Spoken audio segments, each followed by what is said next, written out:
ఎక్కడుంటారండి అంతటి మహాజ్ఞాని? మధ్యాహ్నం 12 అయ్యేటప్పటికే ఆశ్రమంలో గంట కొట్టేవారు.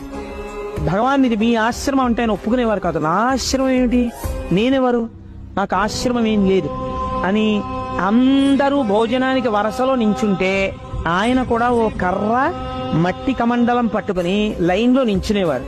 లైన్లో నించుని అందరూ కూర్చుంటే ఆయన కూర్చునేవారు. అందరికీ ఏది వడ్డించారో తనకి అదే వడ్డించాలి. ఒక లడ్డు ఎక్కువ తీసుకొచ్చి వడ్డిస్తే ఇదే వద్దని చెప్పాను. అంతట తినేది పరబ్రహ్మమే, ఈ పెద్దరికాలు నాకొద్దు, మీరు అందరికీ సమానంగా పెట్టండి అని చెప్పి తినేవారు కాదు. ఏదైనా అందరూ ఏది తిన్నారో తాను తినాలి. నా అన్న మాట ఆయన వాడేవారు కాదు.